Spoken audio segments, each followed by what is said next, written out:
श्री शिवाय नमस्तुभ्यम। हर हर महादेव।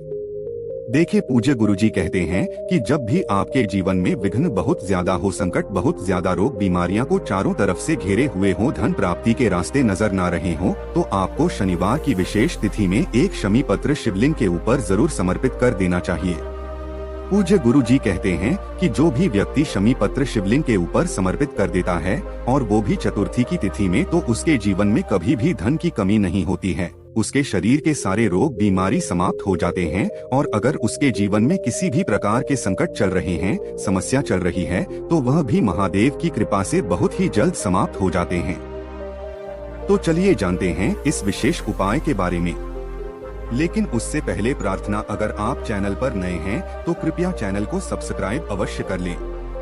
देखिए, ये वीडियो बहुत ही खास है क्योंकि हम सभी जानते हैं कि चतुर्थी की तिथि हमारे लिए बहुत ही महत्वपूर्ण होती है। चतुर्थी की तिथि भगवान गणेश को समर्पित होती है और भगवान गणेश को विघ्नहर्ता के रूप में जाना जाता है, यानी हमारे जीवन के जो भी वेदना है, जो भी संकट है, वे सारे हानि के लिए भगवान गणेश को सर्वप्रथम पुकारा जाता है। इसलिए इस वीडियो में हम लोग पूज्य जी द्वारा बताए गए कुछ बहुत ही खास उपायों के बारे में जानेंगे, जो आपको सिर्फ और सिर्फ चतुर्थी तिथि में करना है। चलिए जानते हैं गुरु जी द्वारा बताए गए सबसे पहले उपाय के बारे में। ये उपाय आपके लिए खास इसलिए है क्योंकि यह एक उपाय करने से आपको धन प्राप्त होगा और रोग तथा बीमारियों से छुटकारा मिलेगा। वैसे पूज्य गुरुजी जो भी उपाय बताते हैं उसमें रोग और बीमारी के लिए अलग उपाय होता है और धन प्राप्ति के लिए अलग उपाय होता है, लेकिन ये उपाय इसीलिए खास है। देखिए, इस उपाय के लिए आपको सिर्फ 9 शमी पत्र ले लेने हैं। 9 शमी पत्र लेकर आपको शिवालय पहुँचाना है। गुरुजी ने कहा कि अगर आपके पास शमी पत्र नहीं है तो शिवलिंग के ऊपर चढ़े हुए शमी पत्र को उठाकर जल से शुद्ध करके फिर आप उनका भी इस्तेमाल कर सकते हैं। लेकिन शमी पत्र भगवान गणेश को बहुत ही प्रिय होते हैं और चतुर्थी की तिथि में जब भी हम लोग शमी पत्र शिवलिंग के ऊपर समर्पित करते हैं तो इससे भगवान गणेश भी प्रसन्न होते हैं तथा महादेव भी हमसे बहुत ही जल्द प्रसन्न हो जाते हैं। अब ये 9 शमी पत्र लेकर आप शिवालय पहुंच जाएंगे। गुरुजी ने कहा इस उपाय को आप इस चतुर्थी की तिथि में सुबह से लेकर शाम तक किसी भी समय कर सकते हैं। शिवालय पहुंचने के बाद इन 9 शमी पत्र में से सबसे पहला शमी पत्र आपको शिवलिंग में जो श्री गणेश शिवालय स्थान होता है वहां पर समर्पित कर देना है। शिवलिंग के दाहिने साइड में जो श्री गणेश जी का स्थान होता है वहां पर एक एक करके यह शमी पत्र समर्पित करते जाना है और श्री गणेशाय नमः इस मंत्र का स्मरण करते जाना है। सामने आपको वीडियो में जैसा दिखाया जा रहा है, जो स्थान दिखाया जा रहा है उसी स्थान पर एक एक करके समर्पित करते जाइए और एक एक बार श्री गणेशाय नमः मंत्र का स्मरण करते जाइए। 5 शमी पत्र श्री गणेश जी वाले स्थान पर समर्पित करने के बाद अब आपके पास 4 शमी पत्र बच्चे। इन 4 में से 3 शमी पत्र आपको शिवलिंग के ऊपर समर्पित कर देना है और 11 बार ओम नमः शिवाय मंत्र का स्मरण कर लेना है।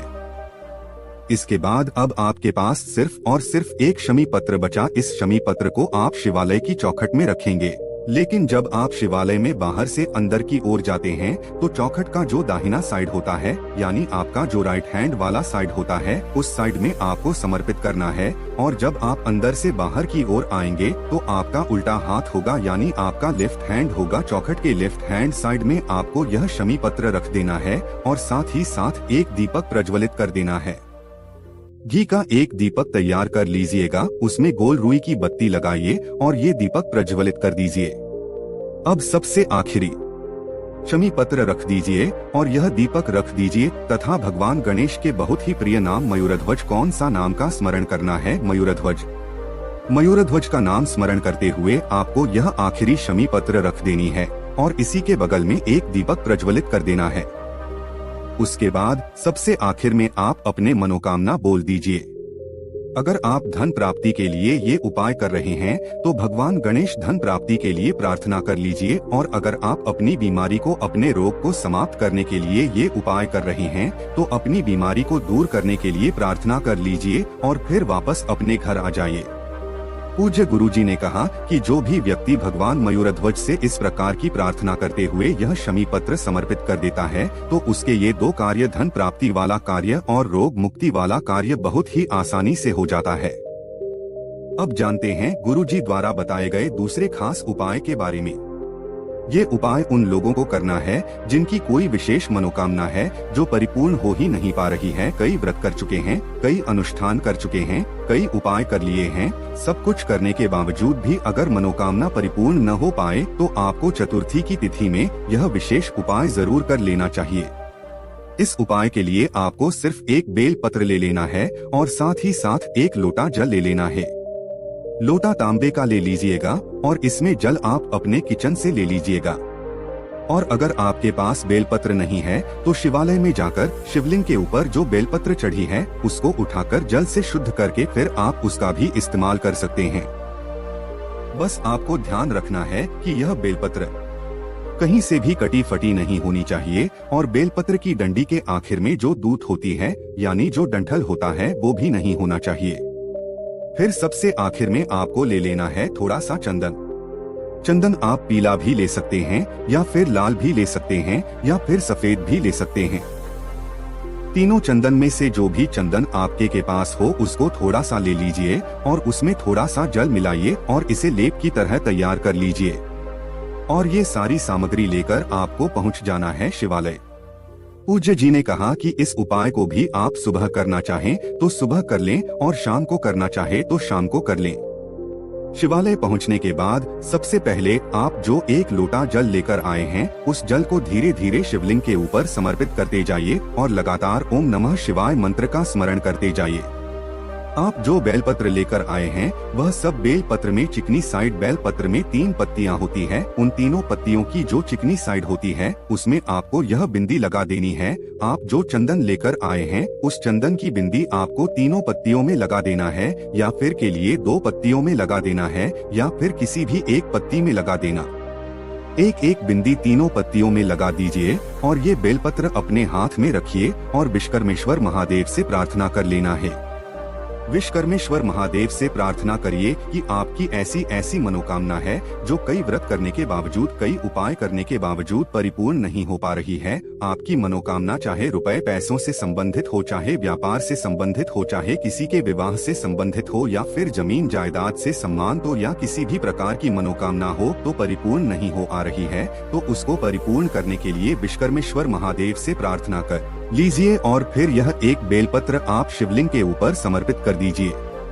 बेलपत्र की चिकनी साइड का हिस्सा शिवलिंग में टच करेगा और बेलपत्र की डंडी जलाधारी की तरफ रहेगी और फिर उसके बाद वापस अपने घर आ जाना है। पूज्य गुरुजी ने कहा कि विश्वकर्मेश्वर महादेव के नाम से जब भी हम लोग यह बेलपत्र शिवलिंग के ऊपर समर्पित करते हैं तो उसके कुछ ही हफ्तों के बाद या कुछ ही महीनों के अंतर्गत महादेव हमारी बड़ी से बड़ी मनोकामना को बहुत ही जल्द परिपूर्ण कर देते हैं। तो इस विशेष तिथि में आप इस विशेष उपाय को जरूर करिएगा। अब जानते हैं गुरुजी द्वारा बताए गए सबसे आखिरी उपाय के बारे में। और ये उपाय आपके जीवन के संकटों को, समस्याओं को, विघ्नों को समाप्त करने के लिए है। इस उपाय के लिए आपको 7 लौंग ले लेनी है। 7 लौंग आप फूल वाली लेंगे। लौंग खंडित नहीं होनी चाहिए, टूटी नहीं होनी चाहिए, लौंग पूर्ण होनी चाहिए। फिर इसी के साथ आपको 1 चुटकी काले तिल ले लेने हैं और 1 चुटकी काली मिर्च ले लेनी है। लेकिन 1 चुटकी में जितनी भी काली मिर्च आ जाए या फिर 1 चुटकी में जितने भी काले तिल आ जाएं वो आपको ले लेना है और ये तीनों सामग्री लेकर आपको शिवालय जाना है। ना ही आपको 1 लोटा जल लेना है और ना ही कुछ लेना है। अगर आप अपनी रोज की कोई पूजा करते हैं तो पूजा को जब आप कर ले तब आप इस उपाय को करिएगा। इस उपाय को भी आप सुबह करना चाहे तो सुबह कर लें और शाम को करना चाहे तो शाम को कर लें। शिवालय पहुंचने के बाद जो शिवालय की चौखट होती है उस चौखट में आपको ये सारी सामग्री समर्पित कर देनी है। लेकिन चौखट के बाएं साइड भी आप समर्पित कर सकते हैं या फिर दाहिने साइड के समर्पित कर सकते हैं। दोनों कोनों में से किसी भी एक कोने में आप ये सारी सामग्री एक साथ समर्पित कर दीजिए। 7 लौंग जो आप लेकर आए हैं वो समर्पित कर दीजिए। 1 चुटकी काले तिल लेकर आए हैं वह समर्पित करती थी और 1 चुटकी काली मिर्च, ये सारी सामग्री समर्पित कर दीजिए और ओम नमः शिवाय मंत्र का स्मरण कर लीजिए। और फिर सबसे आखिर में आपके जीवन के जो भी संकट है, जो भी समस्याएं हैं, अगर आपके घर में लड़ाई झगड़ा बहुत ज्यादा होता है, आपस में किसी की बनती नहीं है, एक दूसरे में लड़ाई झगड़ा हो रहा है, या फिर किसी भी प्रकार के संकट समस्याएं चल रही हैं, तो उनको दूर करने की महादेव से प्रार्थना कर लीजिए और फिर वापस अपने घर आ जाइए। गुरुजी कहते हैं कि जो भी व्यक्ति हफ्ते में एक बार इस उपाय को करना शुरू कर देता है, तो उसके जीवन के सारे विघ्न, सारे संकट, सारी समस्याएं समाप्त हो जाती हैं। ये उपाय आप पूरे हफ्ते में किसी भी एक दिन कर सकते हैं। दोस्तों,